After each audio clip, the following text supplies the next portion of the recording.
임재에 관해서 이번 주에 살펴보았습니다. 출애굽기 19장을 통해서 우리가 하나님의 임재 가운데 거하려면 하나님을 사랑해야 된다. 그리고 우리가 성결해야 되고 무엇보다도 하나님을 경외해야 된다고 그랬고, 또 어제는 우리가 하나님을 갈망하자 그랬습니다. 모세가 그렇게 하나님을 사랑하고 또 이스라엘 백성들이 성결의 영으로 거룩하게 됐습니다. 그리고 하나님을 경외하고 갈망했을 때 하나님의 임재가 임했습니다. 그래서 이제 그들이 율법을 받게 되는 거죠. 그러니까 이 율법이라는 것이 그냥 나오는 것이 아니고 하나님께서 이렇게 임재 가운데서 주신 법이 바로 율법이라는 것입니다. 그런데 여러분, 하나님의 임재가 왜 중요하다고 생각하십니까? 하나님의 임재가 왜 중요할까? 임재라는 것은 계속 말씀드립니다만 우리에게 오셔서 계시는 것이 임재잖아요. 오셔서 계시는 것, 그것은 실제입니다. 왜 하나님의 임재가 중요할까? 이것이 신앙의 실제이기 때문에 그렇습니다.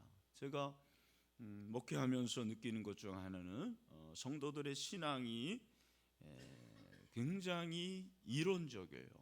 그리고 지식적이에요. 특별히 우리 장로교인들은 교리를 중심으로 하나님의 말씀을 많이 듣잖아요.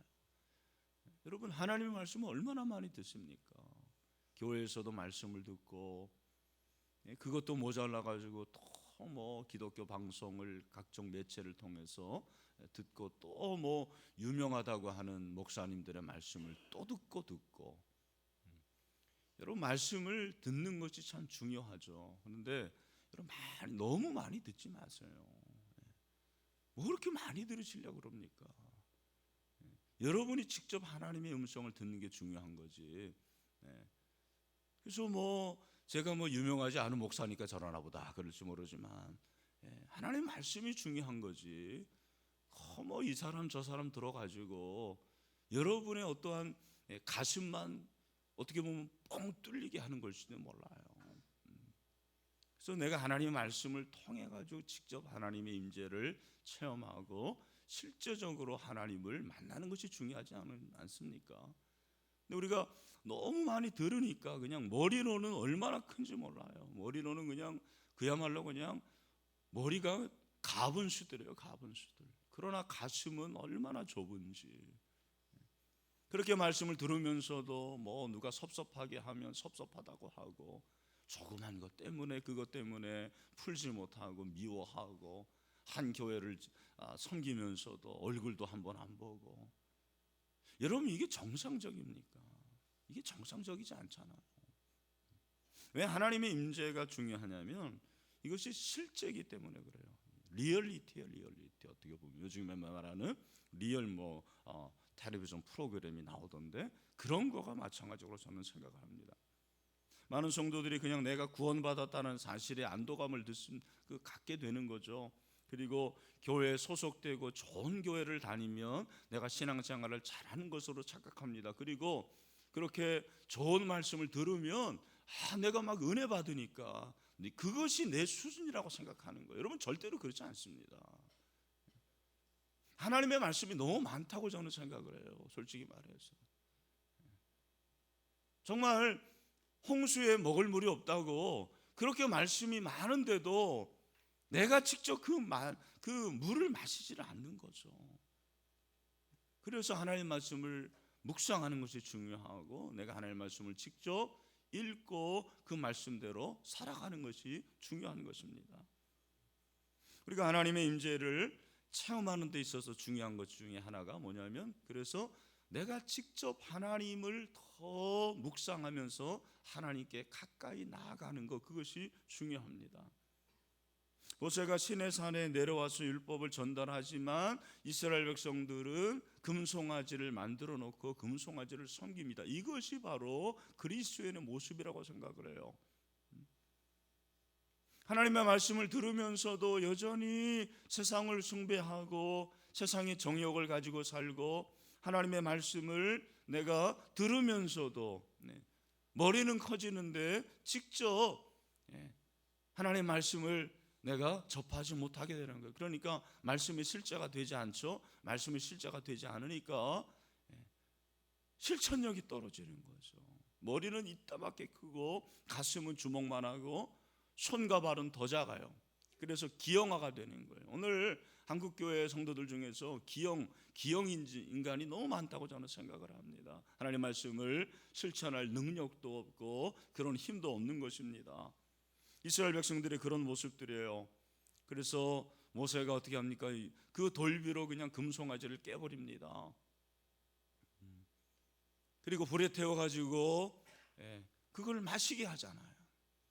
다시 하나님께서 시내 산에 올라오라 하시고, 그래서 이제 다시 율법을 주시고, 그리고 오늘 이 말씀을 보면은 하나님께서 이제 시내 산, 시내 광야를 떠나라고 하시는 거예요. 이게 떠나는데 회막을 만들어 주시는 거죠. 회막이라는 거지. 회막이라는 것은 회자가 만날 회자예요. 우리가 보통 이제 장막이라고 하고 성막이라고 하는데, 성막이라는 것은 거룩한 텐트고 회막이라는 것은 만남의 텐트, 하나님을 만나는 것, 하나님을 체험하는 것, 하나님의 임재를 경험하는 것이 바로 회막이죠. 근데 오늘 말씀에 보면은 7절에 모세가 항상 장막을 취하여 진 밖에 쳐서 진과 멀리 떠나게 하고 회막이라 이름하니 여호와를 앙망하는 자는 다 진 밖 회막으로 나아가며 그렇게 말하고 있습니다. 이스라엘 백성들이 그 회막을 만들어 놓고 그 회막에서 이제 하나님을 만나는 것인데, 만나면서 중요한 것이 무엇이냐면 늘 가까이 가려고 그런 거죠. 회막을 가까이 가려고 하고, 다시 말해서 하나님의 임재를 늘 사모하는 거죠. 하나님께 더 가까이 나아가는 것을 볼 수가 있습니다.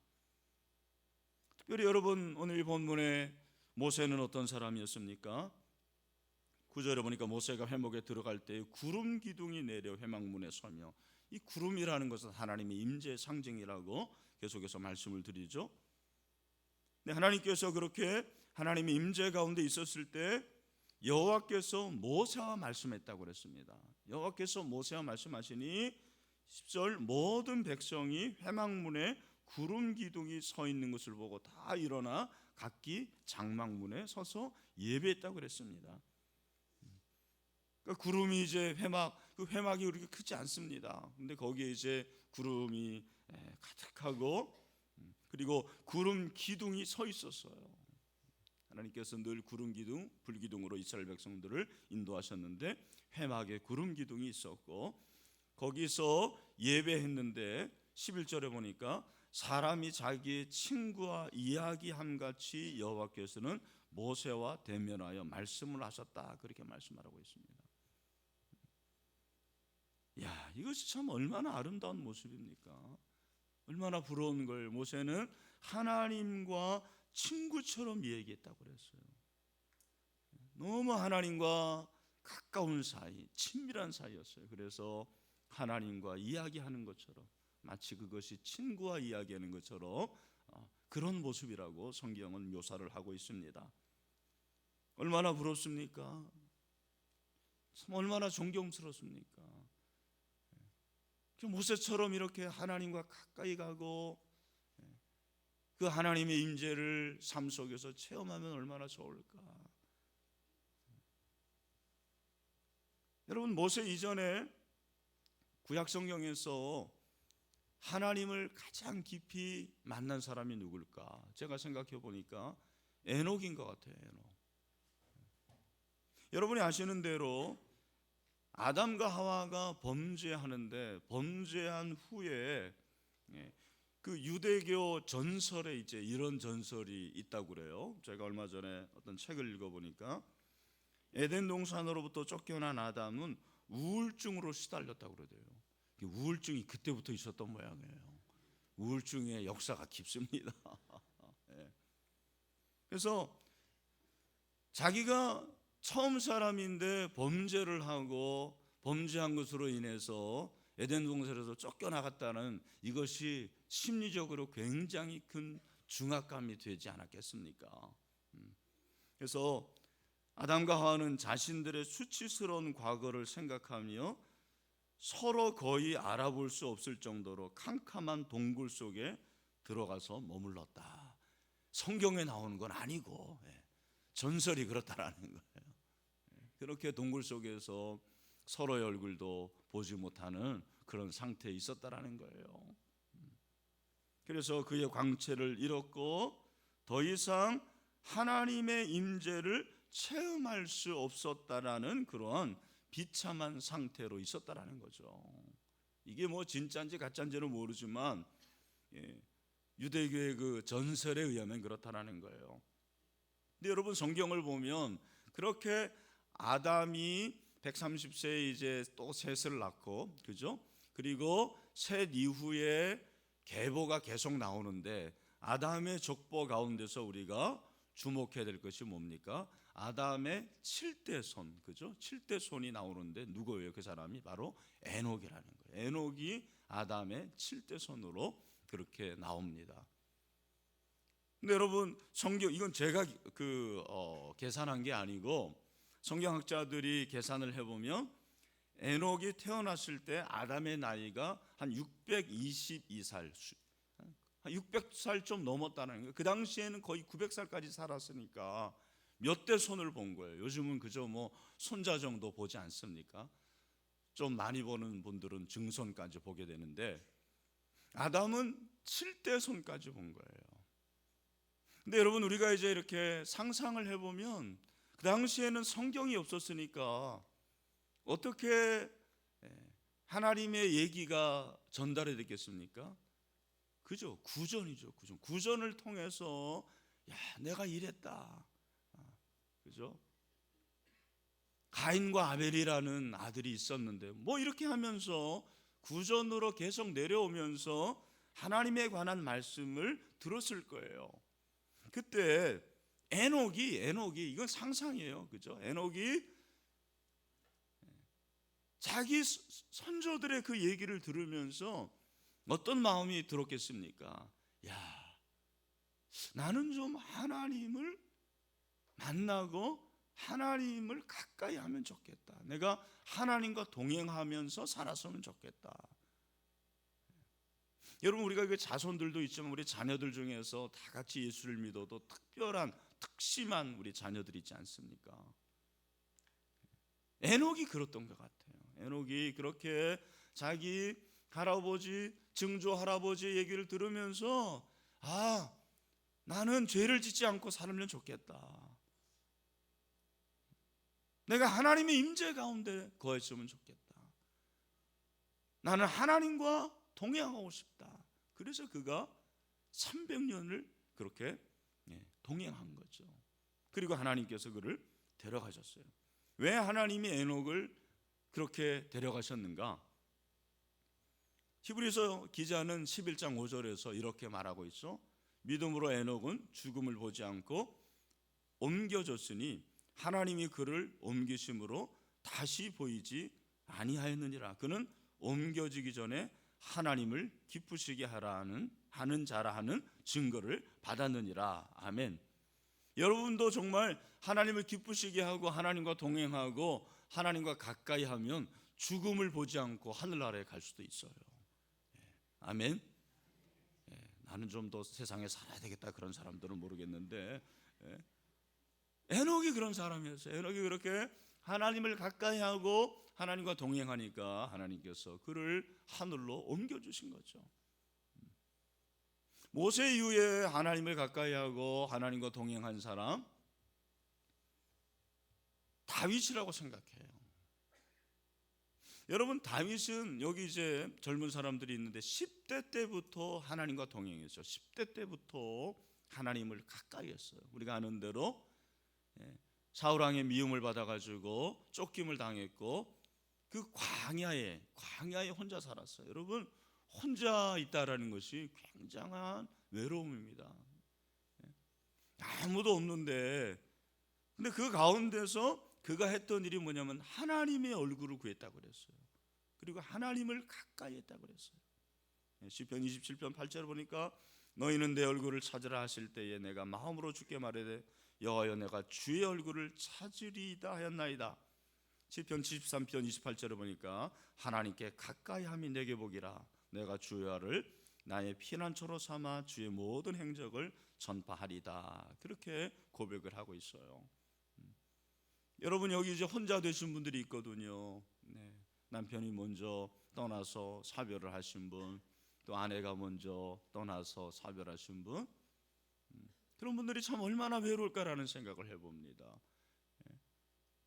사랑하는 배우자가 내 옆에 있을 때는 그거 잘 모르는데 떨어져 있으면은 그 소중함을 느끼게 돼요. 저도 작년에 이제 연구를 하면서 한 2개월 이렇게 제 아내와 떨어지고 우리 아이들과 떨어졌는데 정말 살맛이 안 나더라고요. 보니까 살맛이 안 나고, 야, 이게 사는 게 아니구나 그런 생각이 드는데, 그러나 좋은 것은 그렇게 되니까 하나님께 더 가까이 나갈 수 있는 기회가 되는 거예요. 새벽에 일어나서 한 2시, 3시면 눈이 딱 깨지거든요. 근데 뒤척뒤척 하다가 이제 새벽 기도 가는데, 제가 간 그 교회는 우리처럼 이렇게 새벽에 모일 수 있는 그런 여건이 안 돼서 그냥 음악 틀어놓으면은 혼자 기도해요. 근데 제가 보니까 새벽 기도 나오는 분이 담임 목사님 한 분하고 장로님 부부, 그분 광명에서 사셨다가 이민하셨다고 그러더라고요. 그렇다고 또 광명에서 제가 가까운 교회 담임 목사라고 얼마나 좋아하시는지, 그냥 권사님이 그냥 뭘 이렇게 갖다 주시고 그래서. 근데 저도 그렇게 혼자 있는 가운데서 새벽에 나가서 기도하고 이제 돌아오거든요. 아침에 공기를 마시면서 거기 이제 조깅하는 사람들이 있죠. 또 거기도 이렇게 또 개로 여기지 않고 이상하게 여기는 사람들이 많아요. 그런 사람들을 보면서 제 마음속에는 기쁨이 충만하죠. 내가 오늘도 주님과 더불어 시작하는구나. 그게 하나님께 가까이 가는 건데, 다윗이 그랬다라는 거예요. 다윗이 광야에 혼자 있었는데 아무도 없었습니다. 얼마나 외로웠을까. 얼마나 적적하고, 그 청소년 시기에 만나고 에너지를 발휘해야 되는데 그러지 못했잖아요. 하지만 그는 하나님을 늘 가까이 했죠. 하나님을 가까이 하니까 하나님께서 그와 동행하시고 다윗이 성군이 되잖아요. 성군, 거룩한 그런 임금이 됩니다. 여러분, 모세도 그렇게 하나님과 가까이 가고 하나님을 만나고 하나님과 친밀한 가운데서 그런 리더였어요. 그런 지도자였어요. 그래서 이제 여러분, 출애굽기 40장 34절 35절에 보면 구름이 회막에 덮이고 여호와의 영광이 성막에 충만함에 모세가 회막에 들어갈 수 없었으니 이는 구름이 회막 위에 덮이고 여호와의 영광이 성막에 충만함이었으며.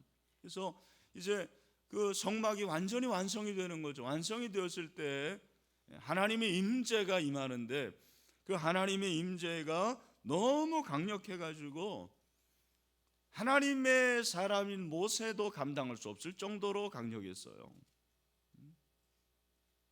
그 하나님의 임재가 너무 강력하니까 도저히 거기 있을 수가 없었습니다. 성막이 처음 설립되었을 때 그랬어요. 하나님의 임재가 너무 강력해서 성막 안으로 들어갈 수 없었습니다. 그런데 여러분, 그 이후에 아론의 제사장 아론의 그 후손 중에 엘리가 나왔고, 엘리 제사장 때는 하나님의 임재가 거의 없었어요. 하나님의 계시가 없었습니다.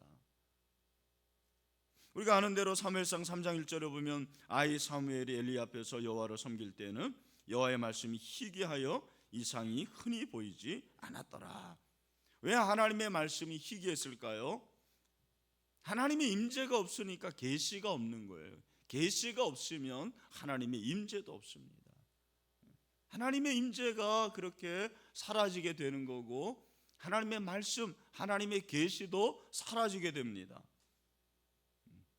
그러다가 이제 법궤도 빼앗기고 다윗이 오벳에돔의 집에서 법궤를 가져오고, 다윗이 어떻게 하죠? 춤을 추잖아요. 왜 그렇게 춤을 췄느냐? 하나님의 임재의 상징인 법궤를 빼앗겼을 때는 영적인 초토화예요. 이건 영적인 황무지예요, 황무지. 그때 여호와의 배가 들어오니까 너무 좋아서 하나님의 임재를 이제 내가 확신할 수 있다, 그런 마음을 가지니까 바지가 내려오는 것도 모르고, 치마겠죠, 치마. 그때는 치마를 입었으니까 그것도 모르고 그렇게 덩실덩실 춤을 추는 거죠.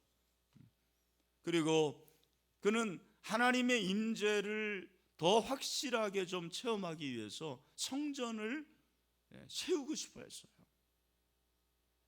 하지만 그는 하나님의 허락을 받지 못합니다. 너는 피를 너무 많이 흘렸기 때문에 성전을 세우지 못한다. 그러나 네 아들 솔로몬 때에 성전이 세워질 거다. 그래서 정말 솔로몬의 성전이 세워졌어요. 그때 또 하나님의 임재가 강력했습니다. 그 솔로몬 성전이 세워졌을 때 또 하나님의 임재가 강력했어요.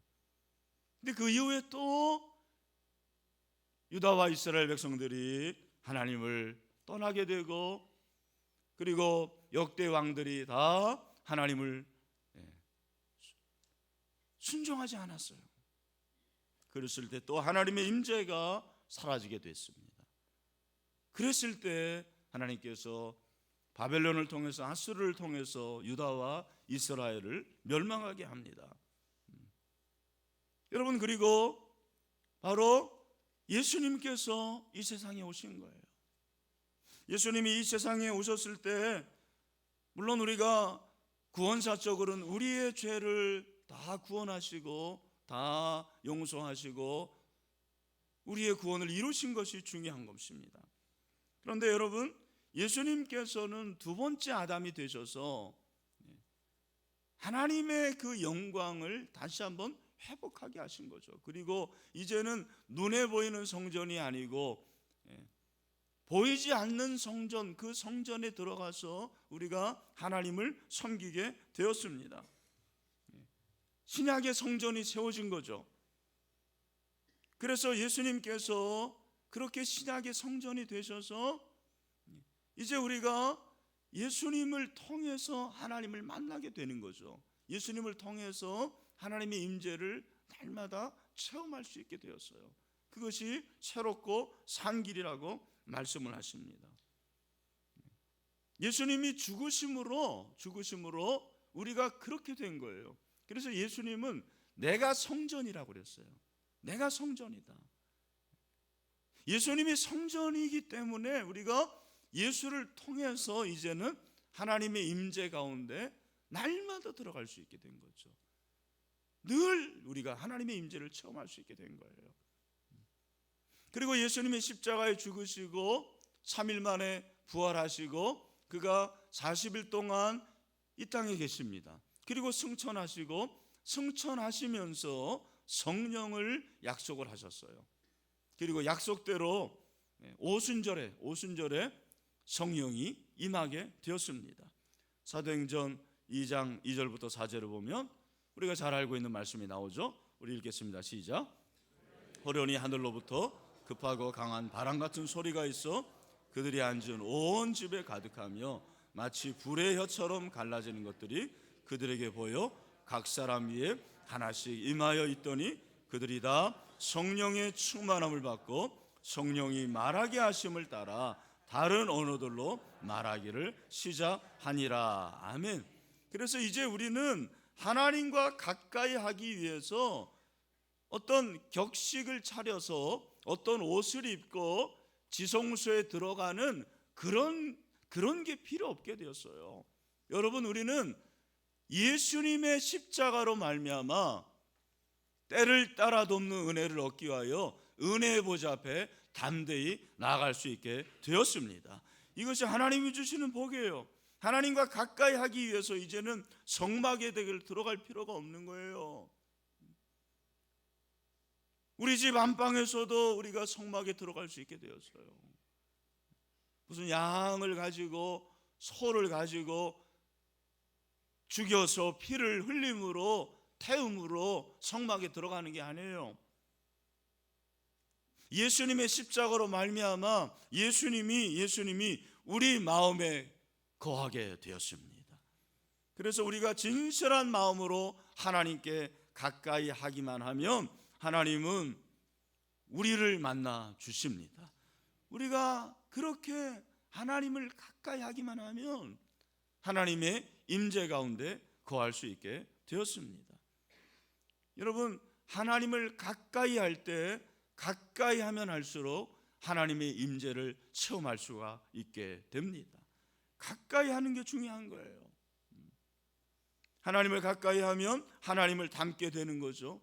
내가 누구를 만나느냐, 최근에 내가 누구와 가까이 하느냐에 따라서 내가 그 사람을 닮게 돼 있는 거죠. 내가 그 사람을 닮게 돼 있어요. 여러분, 왜 우리가 하나님을 가까이 해야 될까요? 하나님을 가까이 하면 하나님을 닮기 때문입니다. 예수 그리스도를 통해서 우리가 예수 그리스도의 모습을 닮을 수가 있는 것입니다. 그래서 야고보서 4장 8절에서 야고보서 기자가 우리에게 말하는 게 뭡니까? 우리 다 한번 읽읍시다. 시작. 하나님을 가까이 하라. 그리하면 어떻게 했어요? 그리하면 너희를 가까이 하시리라. 할렐루야. 우리가 하나님을 가까이 하면 하나님도 우리를 가까이 하십니다. 그럼 우리가 하나님을 닮을 수가 있는 거죠. 하나님의 형상을 회복할 수가 있는 것입니다. 여러분, 모세처럼 하나님을 가까이 함으로 하나님의 임재 가운데 거할 수 있게 되기를 주님의 이름으로 축원합니다. 하나님을 가까이 해서 하나님을 닮읍시다. 그래서 하나님의 말씀을 통해서 우리가 하나님을 만나게 되고 하나님의 임재 가운데 거할 수가 있는 것입니다. 그렇게 하나님을 가까이 할 수 있는 저와 여러분이 다 될 수 있게 되기를 주님의 이름으로 축원합니다.